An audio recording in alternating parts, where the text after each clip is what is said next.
isimden sonra gelen kelime veya kelimelere hususilik, özellik ve destek kazanmasına denir. Şipi izafet, şipi cümle zarf-ı mustakar olan sıfat olur. Şipi cümle zarf-ı mustakar olan hale gelir. Şipi cümle zarf-ı mustakar olan sıfatla olur. Şipi cümle zarf-ı mustakar olan halle olur. Temyizli olur, tekitli olur. Şipi fiilin failiyle olur, naibi faili olur. Mef'uliyle olur. Şipi cümle zarf-ı mustakar olan sıfatla olur. İnkesere kalemün lil veledi. İnkesere kalemül veledi.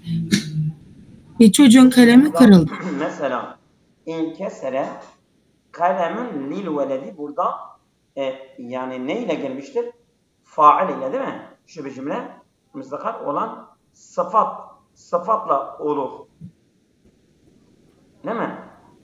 İnkesere kalemül veledi. Kalemun lil veledi. Burada kalemun lil veledi yani kalemun kainun lil veledidir. Burada lil veledi caru mecrur kaleme sıfat olur.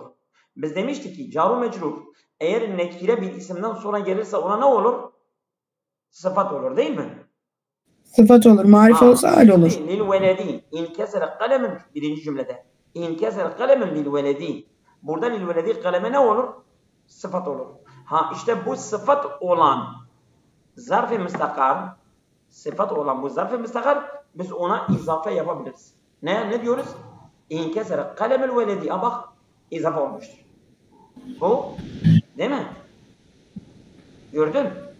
Yani evet. Sıfat olan zarf-ı müstakar biliyor musun nedir? Zarf-ı müstakar onun müteallaka gizlidir. Yani inkesere kalemin kainun lil veled ya mevcudun lil veled hasilun lil veled. Burada lil veledi caru mecrur yani o zarf-ı müstakar yani umumiyeti ifade eden bir mana fiile müteallik olduktan sonra kaleme sıfat olur. İnkesere kalemin hasilun lil veledi ya mevcudun lil veledi. İşte lil veledi caru mecrur zarf-ı müstakar kaleme sıfat olur. Bu sıfat olan zarf-ı müstakar biz bunu muzaf ileyhi yapabiliriz. İnkesere kalemil veledi olmuş. Oldu mu? Oturdu mu? Evet, oturdu. Buyurun. Lebisetil mer'atü sevben min khazin. Lebisetil mer'atü sevben khazin. Sevbe khazin. Bu izafeyle. Sevben khazin. Kadın ipek elbise giydi. Hocam ipek harir değil miydi? Ayşe anlamlısı mı bu? İpektir. Şimdi burada mesela min khazin caru mecrur zarf-ı müstakardır. Sevbe sıfat olur. Şimdi ne yapıyorsun? Bu sıfat olan zarf-ı müstakar bunu izafe yapabilirsin. O harf-i cerri aradan alıp ve tenvini de sevbden tenvini de alıyorsun ve sevben min khazin sevbe khazin yapıyorsun. Muzaf oraya olur. Onu? Evet. Azabı fil kabri hakkun. Kabir azabı haktır. Şimdi azabın fil kabri. Azabu kabrin hakkun yapıyorsun. Orada fil kabri car mecrur zarf-ı müstakar. Azaba sıfat olur. Ama o fa'yı alıyorsun. Azabının üzerindeki tenvini de alıyorsun. Onu izafe yaparak azabu kabrin diyorsun. Yani sıfat olarak zarf-ı müstakarı mudaf ileyhi yapıyorsun. Odur. Nekre isimden sonra gelen cümle ve şibih cümleler sıfattır. Yukarıdaki cümlelerdeki lil veledi, mine hazin ve fil kabri şibih cümleleri nekre isimden sonra geldikleri için sıfattırlar. Muzaf-ı ileyhi olmalarına rağmen önlerindeki isme mana kazandırdıkları için önlerinde isimle aralarındaki bağ şibih izafet denir. Yani orada aralarında bir şey var, bir bağ, yani mana olduğu için ona şibih izafet diyorlar. Evet. Şipi cümle zarfı mustakar olan halle olur. Şipi hal gelmesi gerekiyor. Yani şibi cümle yani zarf-ı mustakar. Şibi cümle zaten bizim cümle var, şibi cümle var. Şibi cümle nedir? Zarf car mecrur. Ha burada zarf-ı mustakar şibi cümle hal olabiliyor. Şimdi onu hal gene izafe yapabiliriz. Haldır. Aslen haldır. Ama sen onu haldan alıp muzaffuleyi yapabilirsin. Buyurun. Şipi cümle zarfı mustakar olan halle olur dedik. İnkeserel kalemü lil veledi. İnkeserel kalemül veledi. Çocuğun kalemi kırıldı. Şimdi inkesere el kalemu. El kalemu marife değil mi? Marifedir. Evet, marife. Zarf-ı mustakar. Doğrudur. Zarf-ı mustakar şipi cümle marife bir isimden sonra gelmiş olsa biz ne demiştik? Hal olur. Değil mi? İnkesere el kalemu el kainu lil veledidir. Ha lil veledi el kainu'ya müteallıktır ve kaleme hal olurdu. Ama sen onu ne yapıyorsun? Lami harfi cer alıyorsun. İnkesere kalemül veledi izafe yapıyorsun. Çünkü izafe yaparken sen mudafın başında da el kalemi de eliflam almalısın. Nasıl sen nekire bir isimden tenvini alıyordun sonra izafe yapıyordun. Marife bir ismi de izafe yaparken sen onda da eliflam alacaksın. Anladın? Evet. Buyurun. Lebiset el mer'atü thebe min hazzin. Lebiset el mer'atü thebe hazzin. Sevbe hazin. Ha şimdi min hazin es-sevbe hal olur. Zarf-ı mustakar hal olur. Ama sen mini harfi cer alıyorsun. Es-sevbin başındaki eliflamı da alıyorsun. Bu hal olan zarf-ı mustakarı izafe yaparak sevbe hazin diyorsun. Olur. El-azâbü fil kabri hakkun. Azâbül kabri hakkin. Azâbül kabri hakkun. Yani fil kabri. El-azâbu fil kabri. El-azâbu. Fil kabri cer mecrur. El-azâba hal olur. Sen azabın başındaki eliflamı alıyorsun. İyi de alıyorsun. Azabül kabri izafe yaparak bunu yani hal olan zarf-ı mustakarı muzaffuleyi yapıyorsun. Odur. Azabul kabrin hakkın. Evet. Marife isimden sonra gelen cümle ve şipi cümleler haldir. Marife isimden sonra gelen cümle ve şipi cümleler haldir. Yukarıdaki cümlelerdeki lil veledi min hazzin ve fil kabri min hazzin şipi cümleleri marife isimden sonra geldikleri için haldirler. Muzafun ileyh olmamalarına rağmen önlerindeki isimlere mana kazandırmalarından dolayı önlerindeki isimle aralarında münasebete şipi izafet denir. Evet. Evet. 3 temizli olur. Geçelim hocam temize. Yani zarf-ı mustakar temizdir. Sen onu temizden alıp ne yapıyorsun? İzafe yapabilirsin. Evet. Fil hadikati hamsun ve hamsune şecereten. Bahçede 55 ağaç vardır. Temiz olan şecereten kelimesi manası kapalı olan hamsun ve hamsune kelimesinin sayılanlarının manalarına açıklık getirdiği için sayı ile temiz arasında bir izafet oluşur. Tekit olur. Bir dakika. Sen nasıl onu izafe yapabiliriz?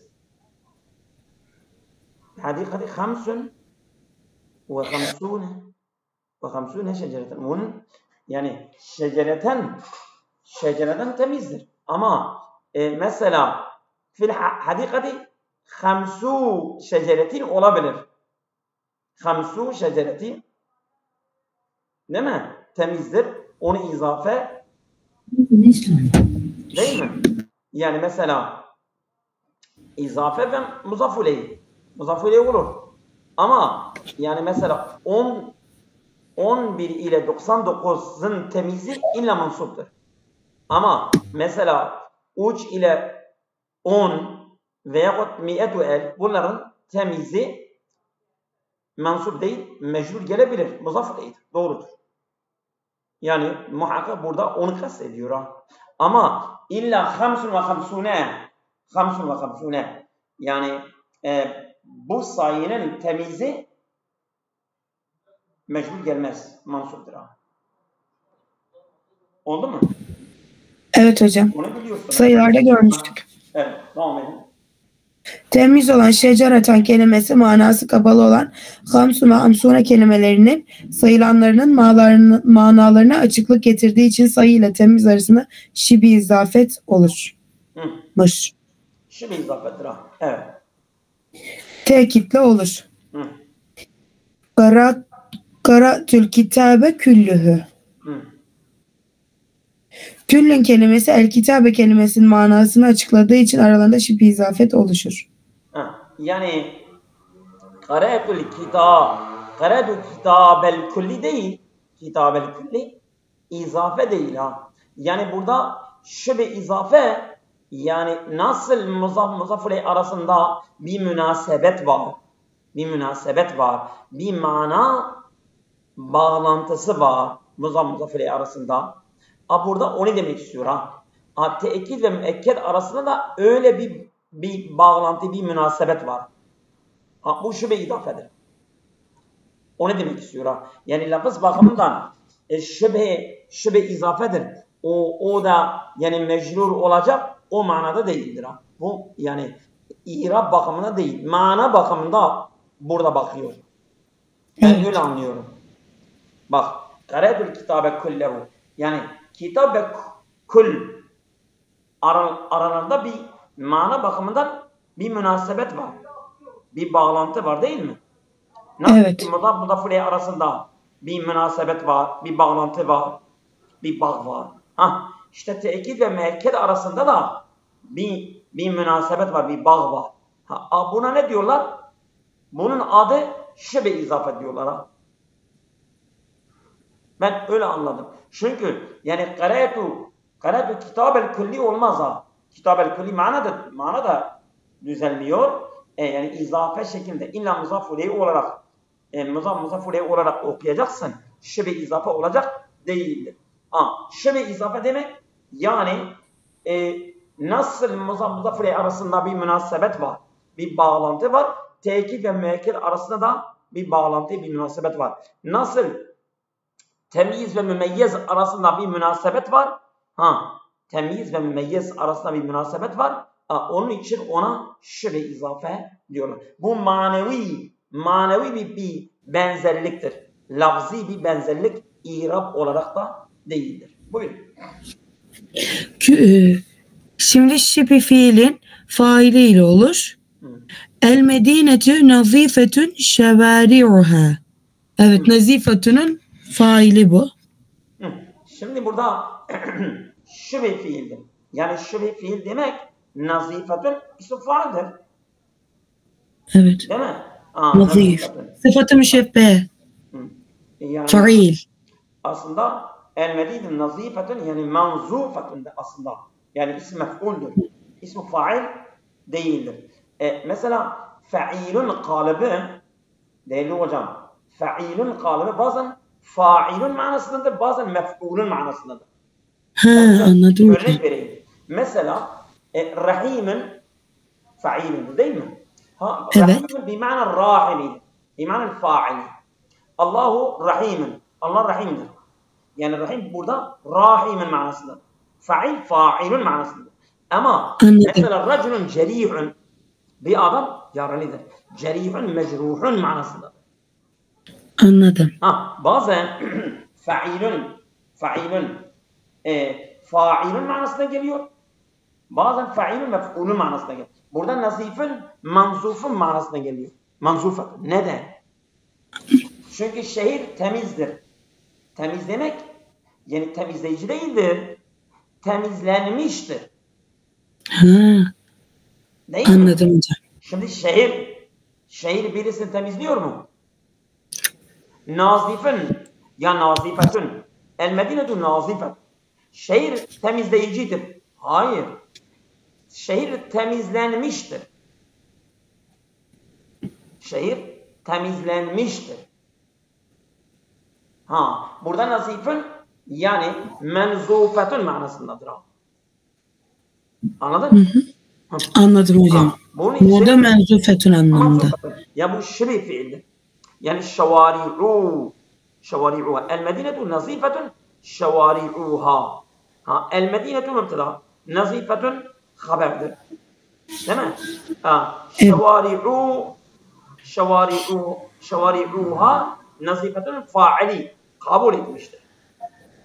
Öyle diyor. Ama fiil yani şibi fiil nazifetun ve şevari'u onun faalidir. Arasında bir münasebet var.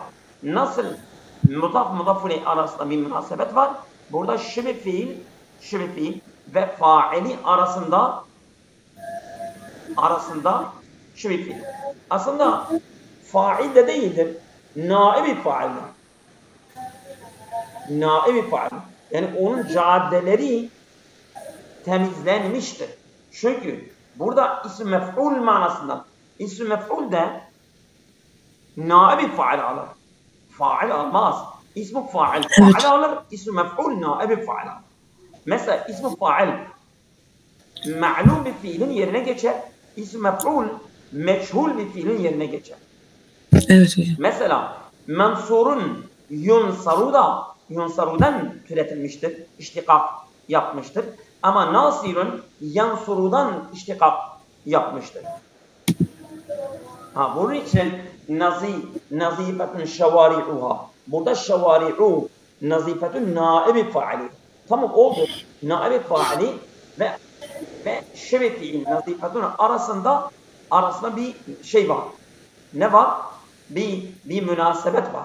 Yani bir nasıl mudaf ile arasında nasıl bir münasebet varsa burada şibi fiil nazifetun ve naibi faili şevari'un arasında da bir münasebet var.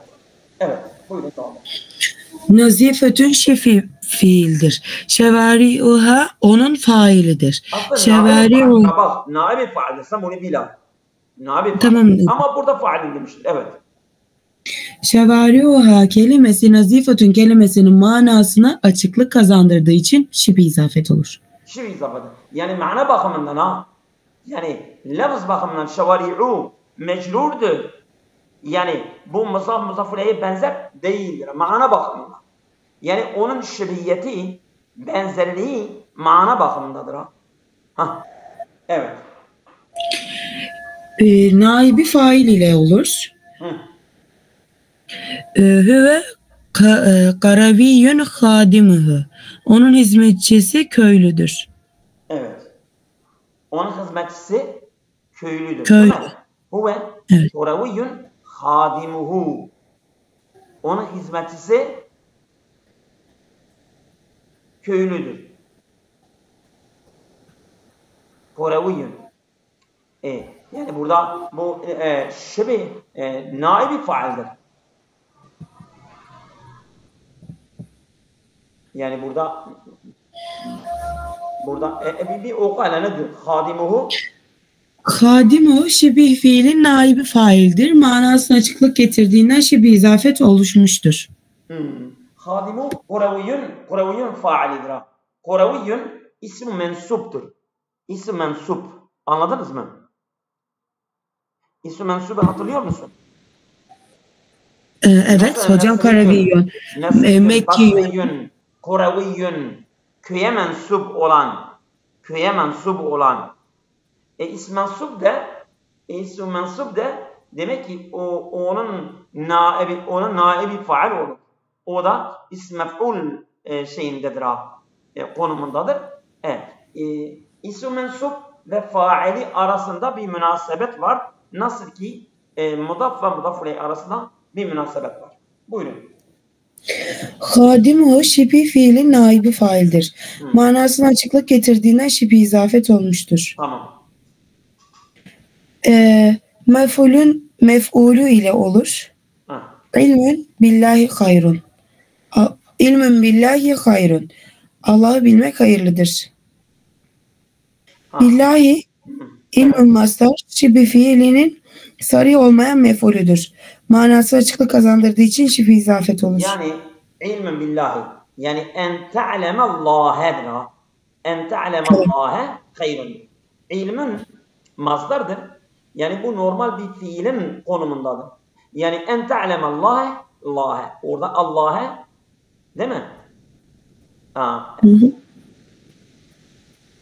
Allah'a mef'uldur.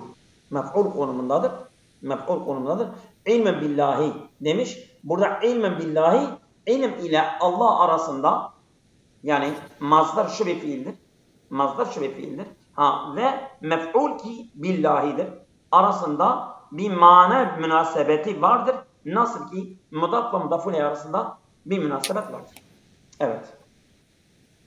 Yukarıda açıklamalardan sonra şöyle bir neticeye varılabilir.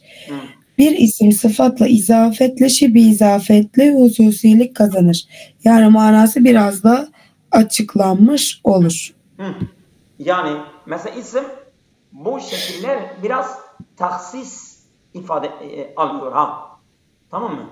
Yani şibi izafe ile izafet, sıfat, izafet, şibi izafet bu şeylerle isim taksis alıyor.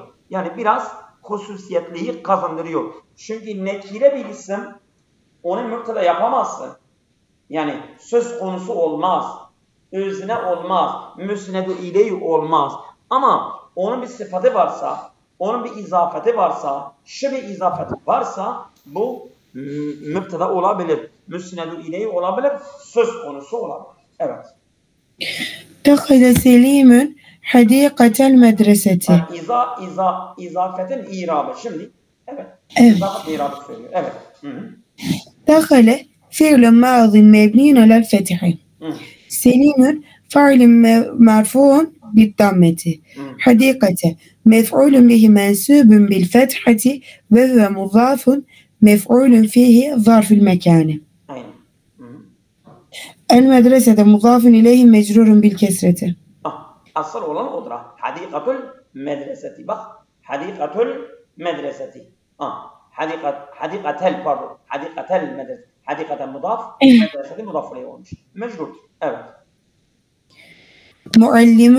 Muallimul medreseti lem yusafiru. Muallimü mübtedeun merfiun bil vavi li'ennehu cem müzekkerin selimun ve huve mudaf. Müzekkerin salimun. Cem müzekkerin salimun. Evet. Ben ne dedim? Selimun dedim. Selimun. Evet hocam. El medreseti mudafun ileyhi mecrurun bil kesreti. Burada muallimu. Eli hocam. Muallimu izafe izafeden ötürü onun nunu düşmüştür. Evet. Doğru. El medreseti mudafun ileyhi mecrurun bil kesreti. Lem harfu nefyin bi cezmin mebniyun mi ele sükini. Evet. Yusafiru fiilun mudari'un meczumun bi lam ve alametu cezmihi hasful nuni. Evet. Vel vavu fa'ilun mebniyun ala sükuni fi mahalli ref'in. Evet. Yusafirunun faali vav'dir. Vav cem. Alamet cem. Vav. Evet. Namet tiflu qabla en yerci'a ebuhu. Name fiilun madin mebniyun ala fethi. الطفل فاعل مرفوع بضمته قبل ظرف زمان منصوب بالفتحة وهو مضاف أن حرف نصب مبني على السكون يرجع فعل مضارع منصوب أبوه. Evet. Sesim mi gitti? Bazen evet biraz kesildi ama evet inşallah kesilmez. Devam et. Nerede kesildi hocam? Baştan alayım. Evet. Yerci'u ama Tamam. Yerci'a fiilun mudari'un mensubun en ve alametu nasbihi el fethatu. Tamam. Ebu fa'ilun merfu'un bil vavi li'ennehu minel esma'il khamseti ve huve mudafun vel ha'u mudafun ileyhi mebniyun alel dammi fi mahalli cerrin vel mastarul müevvelu min en vel fa'ili mudafun ileyhi li kable fi mahalli cer'in. Şimdi mesela burada dedi ya قبل أن يرجع أبوه أن يرجع أبوه يعني قبل رجوع أبيه يعني أن يرجع في تأويل المصدر قبله هي مضاف إليه والله محلا مجهول الجملة واضح؟ Evet.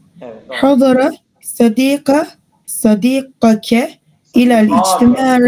İkildir. Hadara صديقاك İkildir. حضر صديقاك للاجتماع بعد. حضر فعل ماضي مبني على الفتح.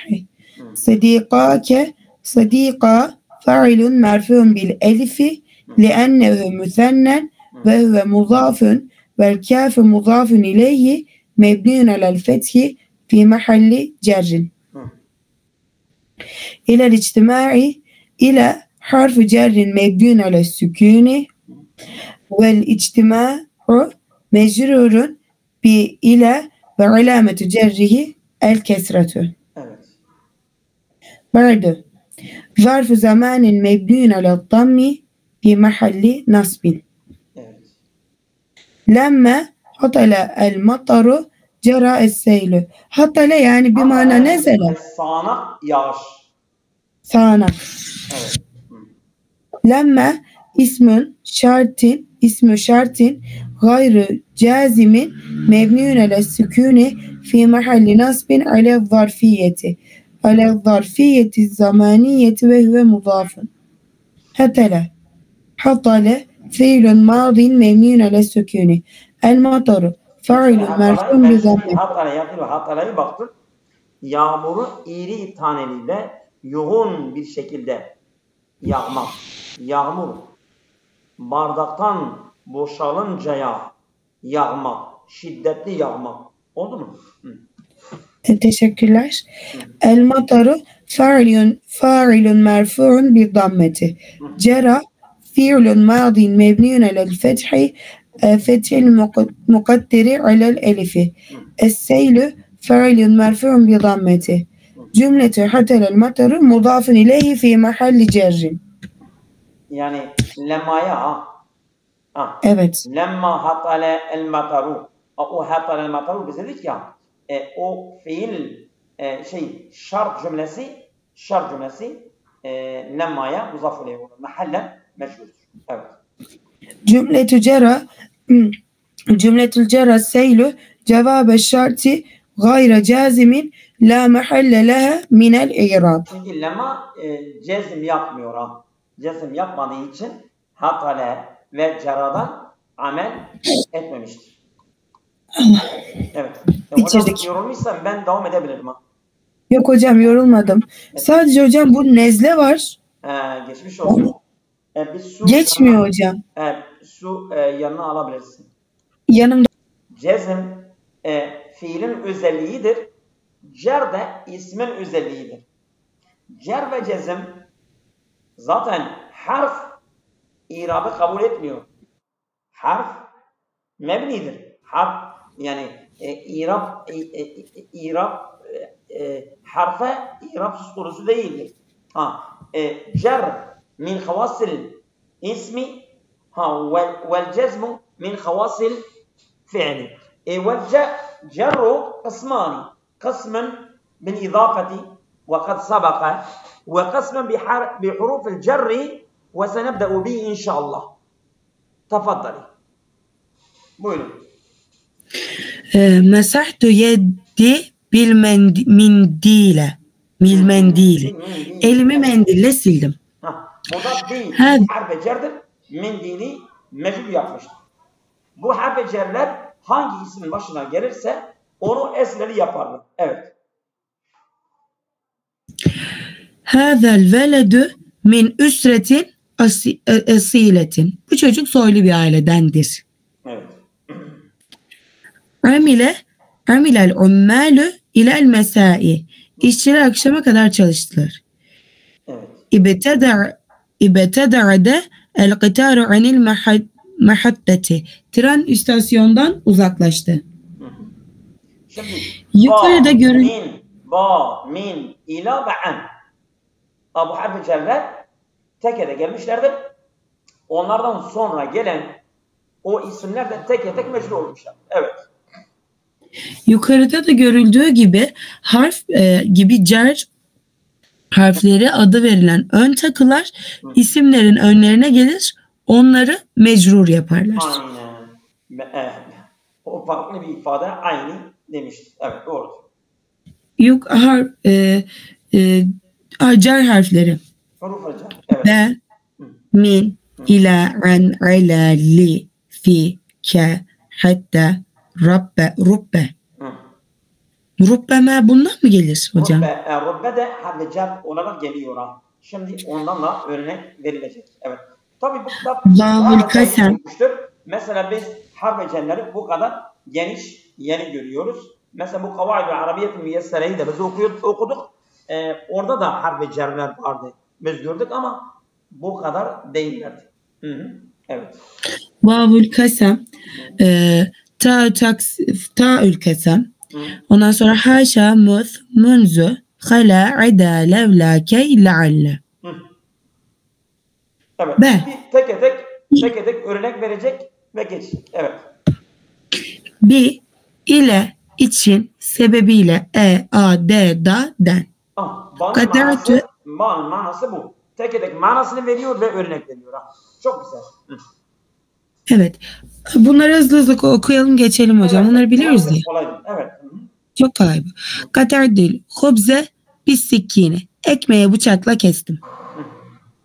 Min, dan bazı bir kısmı içinden dolayı. Takafül, fe'ratü minel kıtti. Fare kediden korkar. İle, a, ye, ya, doğru, kadar yanına ile. Sefere ebi ile Ankara'te. Babam Ankara'ya gitti, yolculuk yaptı. Hocam bu arada şunu da söyleyeyim. Burada Ankara'nın mecrurluğu şeyle Ankara'te. Bak gayrimusarrıfdır. Gayrimusarrıf olduğu için onun cer alameti fethadır. Ama gene mecrurdur. Evet. Gayrimusarrıf olduğu için esra almıyor. Biz fethası kabul esra olarak kabul ediyoruz. Gayrimusarrif olmasının sebebi de Ankara kelimesi gayri Arabi bir kelime. Evet. Yani acemdir. Bir de alem. Alem, acem. Evet, doğru. Alem, acem. Den, dan tarafından, den dışarı, dayanarak, göre, güvenerek, için, ya. Radıyallahu anil müminin. Allah müminlerden razı olsun. Ayla. Üzerinde rağmen aleyhine olması şartıyla a el kübü alel min vadeti. Bardak masanın üzerindedir. Tamam. Lam için dolayı sebebiyle lehine adına ın vardır. İşteraytü guflen lil babi. Kapı için kilit satın aldım. Fi. Da için içinde, zarfında, esnasında, hakkında.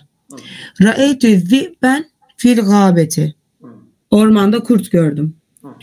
Kaf, ke gibi benzer şeklinde. El ardu kel küreti. Dünya top gibidir. Harf-i cerlerin manaları, cümle kuruluşu, sayfa 236, edatları da genişçe anlatılmıştır. Evet, harf-i cerlerin diğer özellikleri. A1 diğer harf-i cerler. Hatta C'ye kadar a kadar ta ki. Bedeltü mali hatta ahira dirhemin li fi sebili vatani. Vatanımın uğruna herhalde. Hayır. Uğrunda paramı. Vatanımın uğruna ama öyle değilmiş. Yani doğrudur. Vatanımın uğruna. Paramı. Evet. Son karışına kadar harcadım. Rubbe olur ki muhtemeldir ki belki bazı nice. Rubbe racülin akilin la ilme lehu bi şu'unin kefiratin. Nice akıllı kimseler vardır ki birçok şeyden haberi yoktur. Vavul kesem.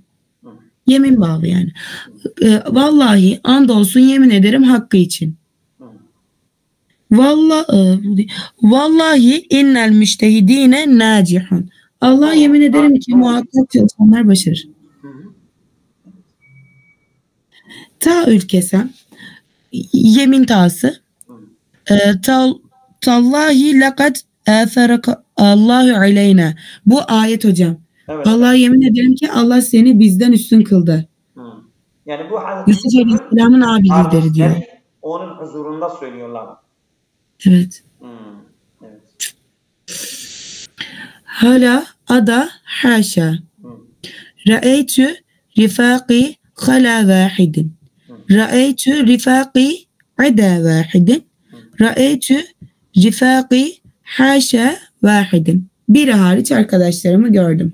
Bu üç yerde de bunlar harf-i cer olarak gelmişlerdir.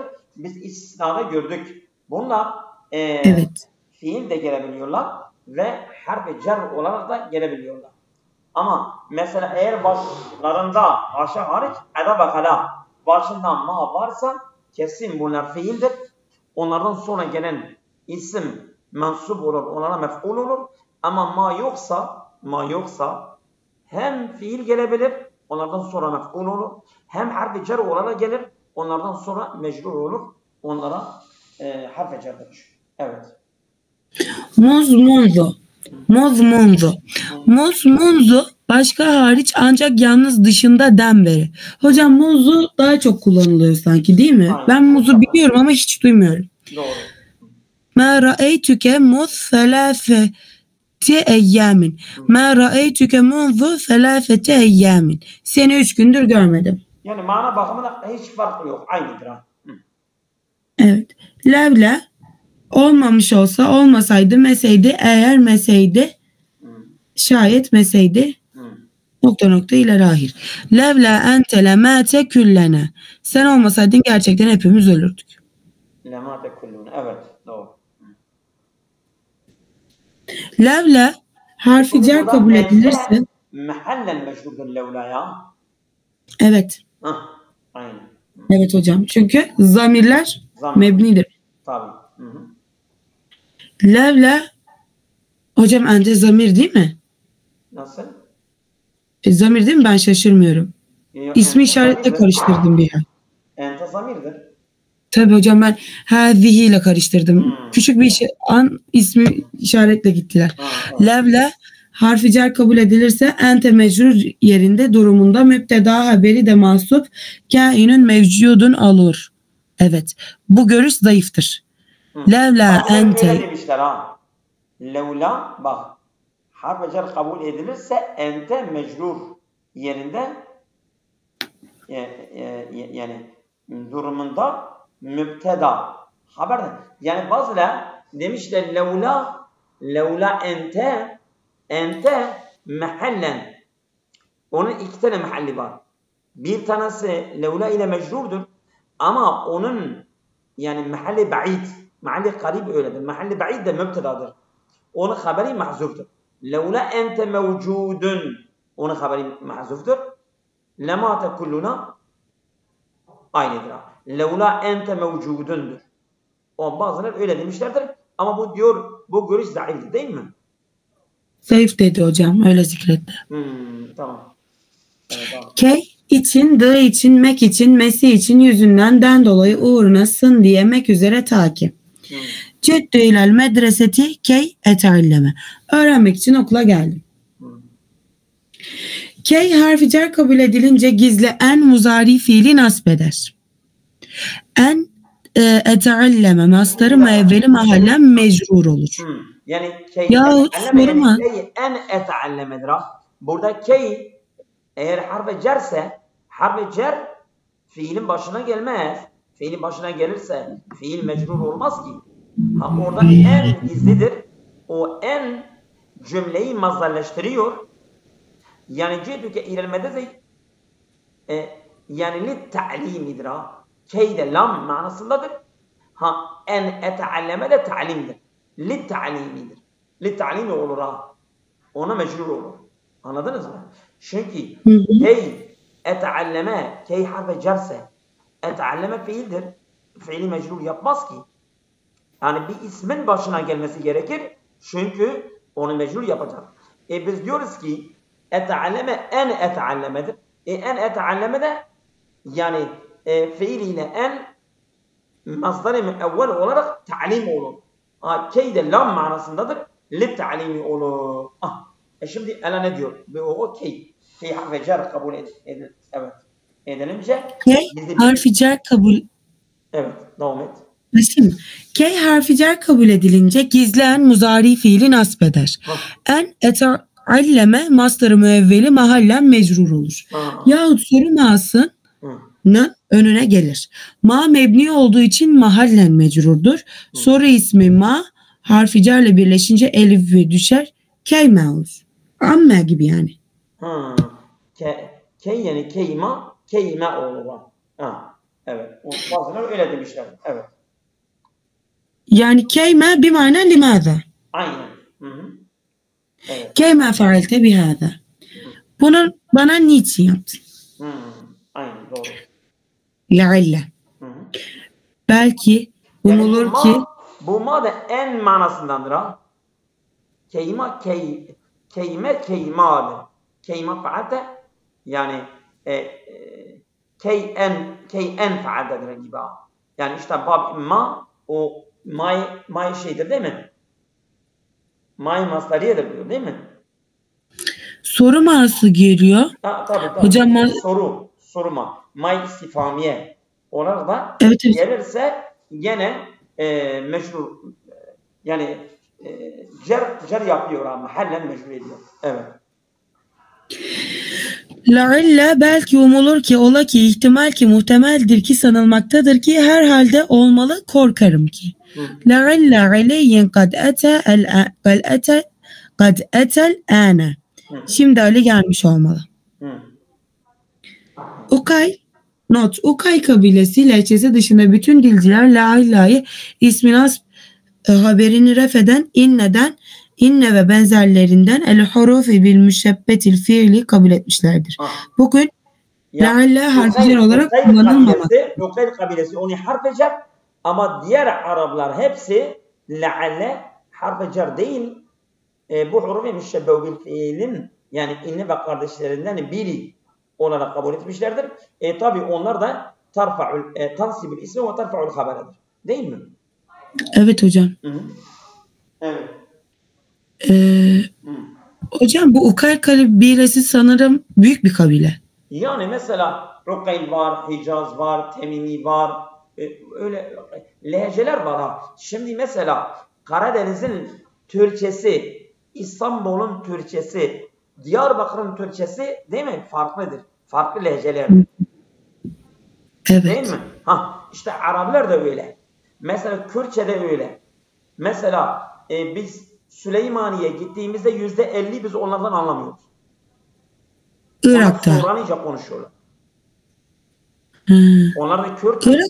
Mesela Zazaca konuşuyorlar. Biz Zazacılardan anlamıyoruz. İşte bu sanırım sizin hocam Zazaca'yı anlayamamayışınız bizim Özbekçe'yi anlayamayışımız gibi bir şey. Çünkü Zazalar Kürtlerin bir kolu aslında. Aynen. Bu lehçeler farklıdır. Mesela Hakkari'deki Kürtçesi buradaki Kürtçesinden farklıdır. Mesela Diyarbakır tarafındaki Türkçe ile karışmışlar. Mesela bu Irak tarafında Arapçadan etkilemişlerdir. İran tarafındaki Farsçadan etkilemiştir. Onun için lehçeler farklıdır. Araplar da öyle. Arapça da öyle. Mesela Temimi kabilesinin lehçesi farklıdır. Hicaz kabilesi. Mesela Hazreti Osman Kur'an'ı mesela bir heyete verdiğinde onlara dedi eğer bir kelimede siz ihtilafa düştüğünüzde Hicaz'ı tercih edin. Hicaz lehçesini alın. Temel alın. Ona göre. Mesela bazıları diyecekler ki işte Temimi lehçesi budur. Ukayl lehçesi budur. Vesaire. Dedi onu Hicaz lehçesiyle yazın demiştir.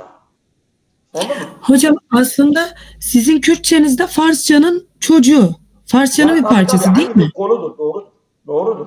Farsçanın Aynen. kolu. Mesela biz Farsçayı öğrenmek istersek çok kolayca öğrenebiliyoruz. Evet, evet. Benim doğulu arkadaşlarım fakültede çok kolay Farsça öğrendiler. Aynen doğru. Evet, biraz okuyun. Vaktimiz daralıyor. Evet. Tamam. Cer harflerinin müteallıkları asli harfi cerre müteallık Orada duralım. gerekir. Bir dakika hocam. Cer harflerinin müteallıkları orada duralım. Oldu mu? Tamam. Evet. Tamamdır hocam. Bu duralım. Bir 10 dakika sonra tekrar dersimize döneceğiz.